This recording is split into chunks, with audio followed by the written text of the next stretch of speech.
Hi Decoders! This week we're having some fun. We're going to explore what happens when you choose a new name. Sometimes people call that a true name, like in spirituality or non-duality. Let's have a look at that. Hi, I'm Karen Trace. Welcome to Humans Decoded, a story of hobbits, fairies, elves, dwarfs, gnomes, and humans. If you get lost at any point, there is a deep dive on all the different avatars in episode 1. It includes notes. Thank you for joining us in a fun little chat about the vast potential of our human makeup.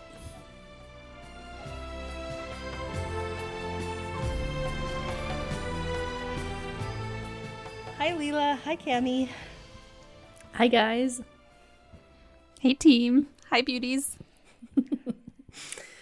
I so want to talk about spiritual names because I've always made fun of people who, I don't know, they went to India or Bali and then they come back with this all of a sudden different name. Like they did yoga training and they come back as Deva or I don't know, whatever. And all of a sudden, I myself found myself with a different name and was like, oh shit, it's a name also as common as Deva. Like, oops, Leela.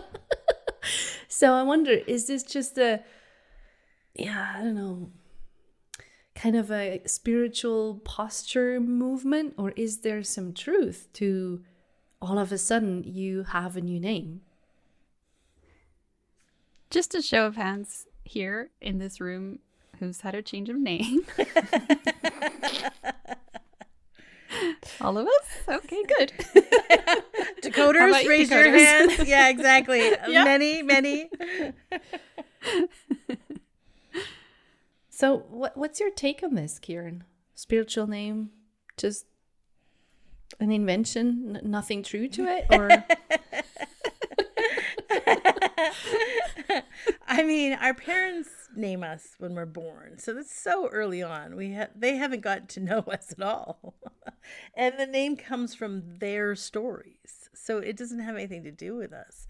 But it is essential that we get a name right off in our community, our human culture. But then so often our names don't feel like us. Mm-hmm. And, personally, I was also very flexible with my name. I changed it a lot.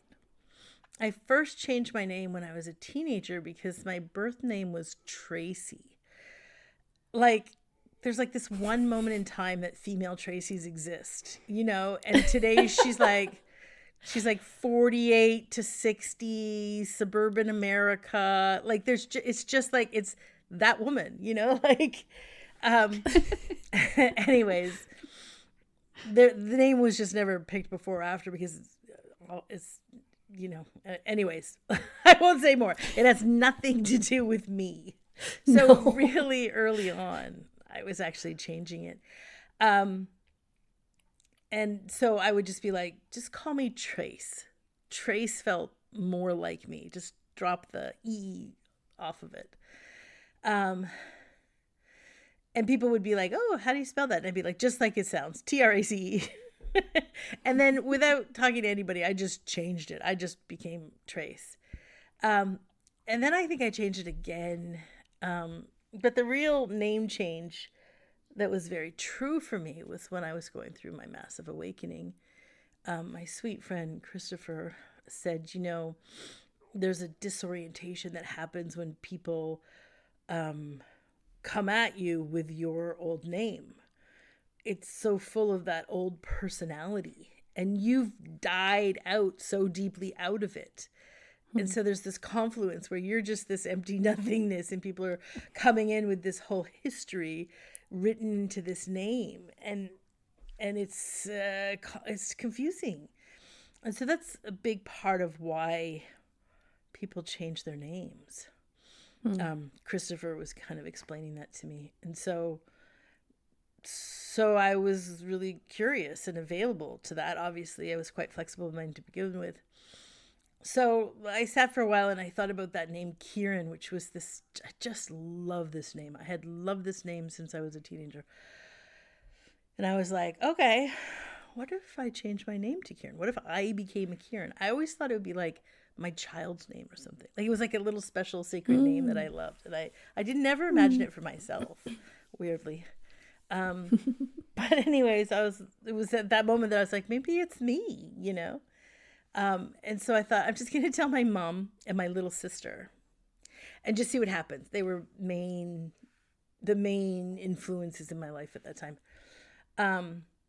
And then so when I told my mom, she was like, oh my God, thank God. You know, I've always hated your name so much. Your father named you and it was horrible. So she really liked Kiran. She's like, oh gosh, Kiran, it sounds so much more like you. My mom was always like, I feel like your name should have always been Sage or something. Even very early on, she used to be like that, like Sage or something. Just like Kiran. Yeah, okay, I got like it. And then my little sister was like, okay, cool. Like, I'll play in, sure. She's like, how do you spell it? And I was like, oh, I didn't get to that stage. I don't know. And my little sister was like, well, just spell it how it sounds. Kiran. That's how we're going to spell it. And I was like, okay, cool.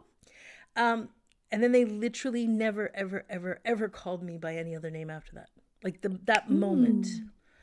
And after about 6 months of this exclusivity, I was like, well, you know, this super works. This is good. It's right. So I called myself Kiran. And then also surprisingly, I ended up moving to, you know, another country and a different city. And then everybody I met there, I was just simply Kiran. So then that was effortless also. But I would say with even all of my old friends, even everybody I went to college with, whatever, it just became easy. It was just really easy. Like to this day, there's literally no one who calls me by my old name. Even people I might not have even seen since I changed the name. Like as soon as my aunties that I haven't seen for a really long time or something, as soon as they hear my mom or my sister say my name is Kiran, it's just like it sticks. It's just like it's it. There was this interesting thing that happened a few years after I changed my name. And I was at this party and I meet this man and he says, you know, what's your name? And I'm like, my name's Kiran. He said, oh, cool. How do you spell it? And I go into this whole thing. Kiran. And he was like, oh, no, I know Kiran, Kiran. He said, it means the first ray of light that hits the sun. He's like, it's Sanskrit. It means like a Kirana. And I was like, oh, he's like, but it's super, super, super common. Like in India or Fiji, like, it's like Jennifer or, you know, like Katie, like everybody's named Kiran, spelt like that. And then I just thought, oh, that really is my name. A name is a bit like having this shingle out. Your name is a shingle that tells the world the story of you. So it's like the first thing someone sees outside of your shop, you know, it tells your story. And over the years, that story gets thicker and thicker and thicker and thicker, but you inside of it evolve, you change. And sometimes you very radically shift and change. And so the shingle isn't the right story of you. And so you need to shift the shingle. You need to put a new one out. And in the moment that you put a new one out, it's like clean and clear. It has no story yet. Like the world still sees this calling card, this shingle, whatever it is, Joan, Johanna, Mark, early morning fog, whatever it is, right? Like rainbow bright, I don't know, whatever. There it is. Leela, Deborah, Shanti. There's this shingle. And the world sees it, but there's not a whole story in it. It's like washed clean. And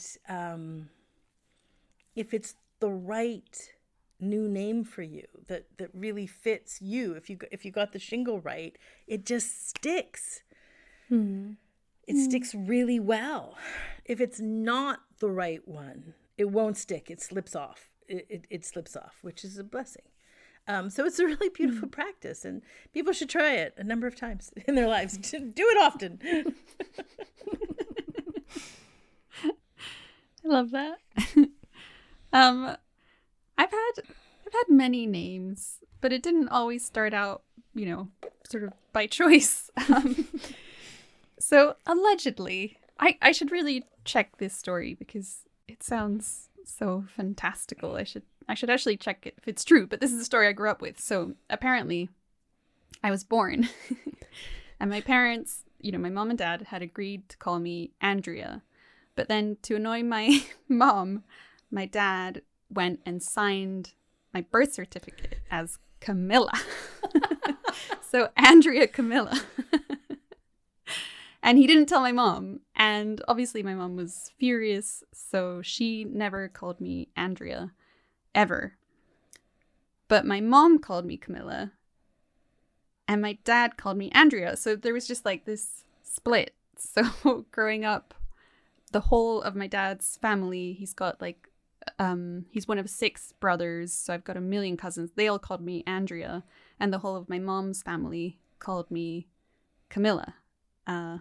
So yeah, it's just this sort of insane like turf war with my name, and I have nothing to do with it. And then later in life, I used to spend a lot of time, you guys might know him, a spiritual teacher called Mooji. And back then it was a very small cohort. These days his satsangs are huge and they're filled with thousands of people. But back then you could visit Portugal and there was only 20 or 40 of us. And you got to talk to him in person a lot more. So people would ask him for a new name, exactly like Kiran described.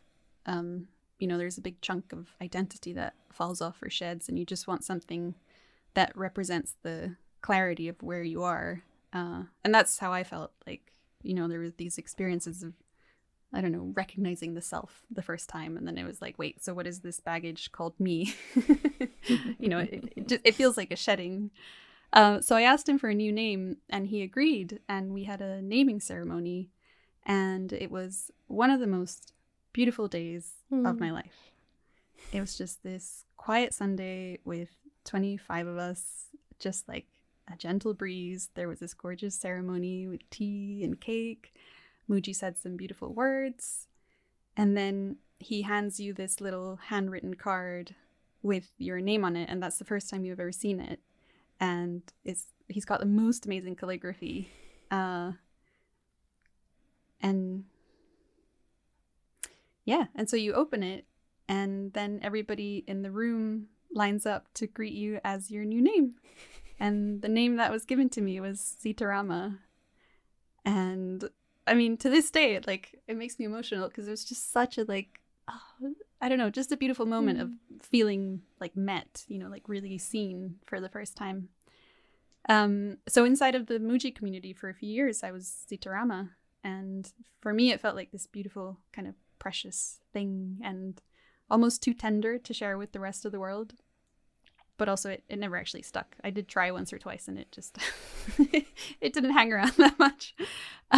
So I just stayed as Cami. And then a few years later, I started working with Kiran, and there was all this childhood stuff coming up. And I remembered back to this ridiculous story of my name, Andrea Camilla, and this war.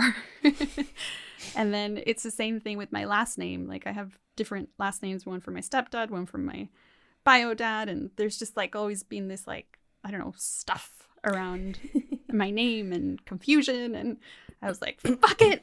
Fuck everybody. I'm just nobody. But in a strange way, what happened is I just reclaimed the original Camilla, but Cami as my own. And I feel like, growing up, Camilla was this very shy, tender creature. But now Cami, as I know her, she's just so cool. Yes. I love this iteration of her. I don't know. It's wow, what's Cami gonna do now? So it's really fun to just still be Cami, but inside of me, it kind of feels new. And I love that everybody calls me Cami or Cam. It's just, I don't know. It is really fun to play with your essence in a way, it's in your name, but just, Cami. I think sometimes people can really just use a new name, but we're challenged to do it. maybe professionally we have this name, or our kids have that same last name, or I don't know, just as you're talking about, Cam, there's all kinds of nuanced versions that are piled into the story of our names. It's a lot of story. Names pick up a ton of story. But, you know, as someone who's changed their name a lot, it's actually fine. People adapt to it rather quickly if it's that right name. People can just pick it up easily. And there's every now and then, of course, there's people who won't, but that doesn't really matter, because even if people called you by your old name, Camilla, you know, or something, it's fine. It's so fine. Yeah. So, in truth, it's actually simpler than one thinks. Yeah, I think that's what we're all sharing with you guys, even as kids. Kiran, or even as a kid, Kiran would change her name. I changed my name when I was around 10 years old. I told everybody that my name is Deborah instead of Deborah, which is what my parents initially called me. And I hated it from the beginning. Like, even thinking back and even saying it out loud, it's just, there's a sensation to it that makes me, no, this is not me. So I just told everybody I met, I'm called Deborah. And I made up a reason why. It's like, no, there's an H at the end. That's why it's spelled. That's why it's pronounced Deborah, not Deborah. And people would go along with it. You know, like, I think probably my university degree is with that H at the end, even though this is not in my passport at all. So this is how fluid the whole name thing is, even though it seems so... like, it's so real, it's so set in stone, it's so important, I guess. But in truth, nobody gives a fuck. And then sort of equally, when the name Leela came around, Kiran just invited me to try it first inside of the community on our, you know, like Slack boards. Those are boards where we communicate with each other, we share stuff with each other. Just to see, does it really fit? Does it stick? Like, how do I feel with this new shingle out there? And yeah, everybody I met that I didn't know before, I was like, hi, I'm Leela. And nobody ever questioned it. Some people would say like, oh, you have such cool parents that they named you Leela. No. And I do think... eventually, my friends started to call me Leela as well. And it was only my mom who was a bit offended, because in her story, she thought so much about my birth name. Like, she put so much thought in it. There's so much care in that selection of the name Deborah, which I hated from the beginning. But, you know, even she now calls me Leela, so it's not that big of a deal. It's okay. And for me, it was exactly that, like this change of program, the change of, okay, up until this point, we've played the story of Deborah, which in Hebrew means, you know, the one who strives, or this really busy bee.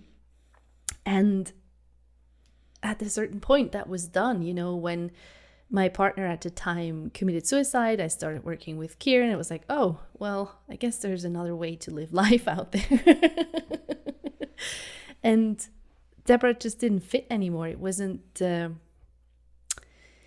was too much stuff attached to it. Exactly. Too much story attached to it. And the shingle out there now, Leela, that's sort of, it feels like that's what I'm living now. It's also Sanskrit. Oops. It means divine play. And that sort of, that feels like that's the program, or that's the, I don't know what to call it. Yeah. That's what's happening in this life now. It's this play, a play from God, or connected play. And so it feels so much more spacious to be walking around with this shingle, so much more actual me, like much more authentic me, that it's kind of strange for me to think back about my old name, because it's so done and over. And if there's somebody calling me Deborah, I'm like, I don't feel addressed. It takes a second to realize, oh yeah, they're talking to me, because it's so old and over. I mean, it makes it so tempting to just, pick up a new one. That's beautiful. Divine play.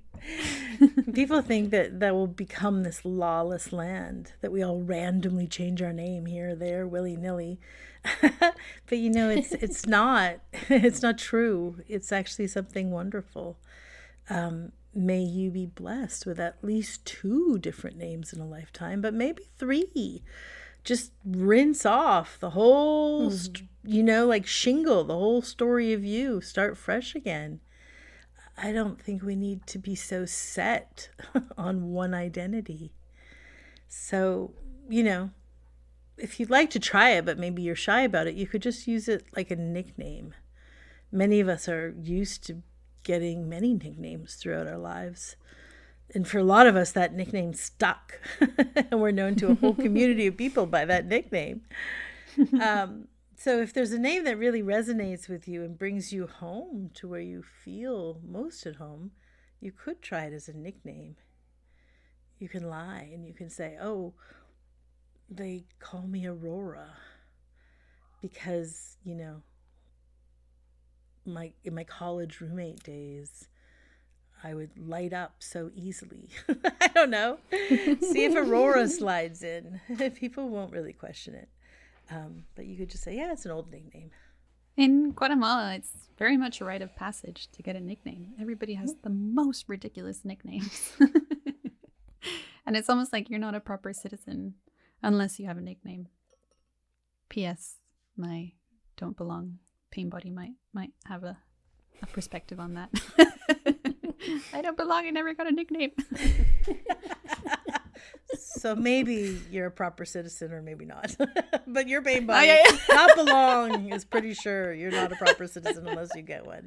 But you know what? Sure. This is reminding me that I had a nickname.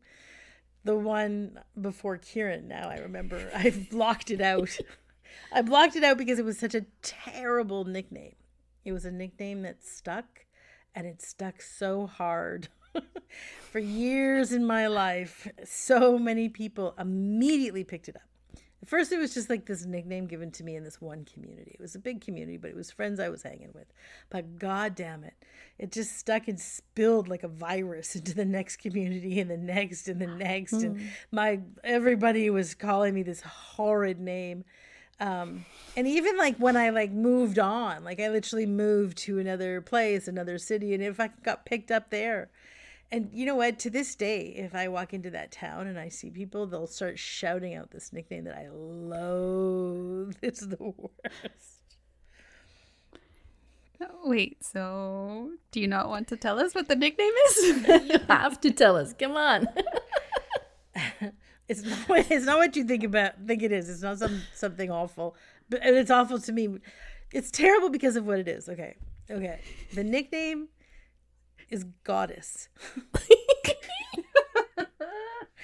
And it's so horrible. I mean, it doesn't sound bad. You're like, Goddess. But imagine walking down the street and have people yelling after you, Goddess! Hey, Goddess! Right? Or imagine walking into a restaurant or a movie, or you walk into a party and people start yelling, Goddess! Goddess! Oh hey, Goddess! It's so terrible. And I'm going to say this loud and proud in this moment, decoders. If any of you start to call me Goddess, whether that's to my face or otherwise, I'm telling you now, it's not going to play. The temptation. Oh my God. Oh, yeah. I have to somehow whiteboard erase that from my mind because everything in me just wants to call you Goddess now. It's not going to play. Okay, no. Thank God I have such a goldfish brain and never remember anything.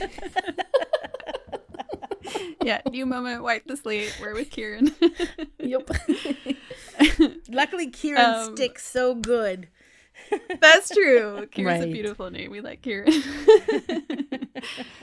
But yeah, I was gonna say a lot of these nicknames, especially the ones that I heard of in Guatemala, they're just because something embarrassing happened to you when you were 11, and then you have to carry that name for life. And yeah, if you need it, here's the permission to do away with that stupid moniker that probably has absolutely nothing to do with where you are now. And you know what we're talking about reminds me of this passage in the good old book, the Bible, First Testament, where God calls one of the prophets, Josiah, like something like, I call you by your name. And people say that's a sign that God has such an intimate relationship or so much love with each and every one of us, or for each and every one of us, because he knows you, they know you by your name. And there's also something in there about, and also that the name has a prophetic quality to it. So it's not just this random thing you happen to carry around. There is a deeper meaning to your name, and yeah, not just random, I suppose. So yeah, not just random. And yeah, that prophecy might change, the trajectory might change of your life, and then all of a sudden you're not Deborah anymore, you're Leela, or you're not Trace anymore, you're Kiran, or you're not Andrea, you're Cami. And I love both of it. I love that there seems to be some seed of truth or something in your name, but then you're also free to change it. It might change, like it's not just this one thing forever and ever and ever. There's so much more freedom. So not one or the other, but both. I love that your name can be the name that God calls you, so to speak. So it's like this deeper meaning to your name is God knowing this essence, but that the essence changes. It's a part of the evolution. In the first part of my life, when I was Tracy, that actually means fighter. And Mother of God, was I a fighter? Abso-fucking-lutely. I was the injustice warrior. And then even Trace, same. Trace of bravery, warrior. And then I got this horrid nickname, Goddess, but that's kind of what happened. It was kind of true. And then I became Kiran, the first ray of light that hits the dark. And I'm this very practical teacher. I'm very precise. And the precision is just so practical. I shoot these clarity beams into these dense, dark places. And then I orchestrate or illustrate or I map, where normally for many people it's too dense and too dark to map. So, I'm a Kiran, like the Bible. Don't underestimate it.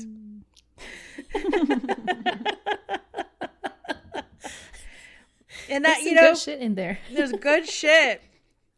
But, I think of like Beyonce, she can be our inspiration. She's Beyonce and she makes this music one way and she's so amazing. But then there's this other side of herself, which she publicly calls Sasha Fierce. And Sasha Fierce has her own record. And, it's fucking fierce. Like If I Was a Boy, and like so many of her hits are actually from Sasha Fierce, as she would say it. So as the Bible says, as Sasha Fierce says, as Kiran, Leela, and Cami say, rise up, take your name. All right, decoders, this is your invitation to come play with us on the Facebook page. Bring us your name.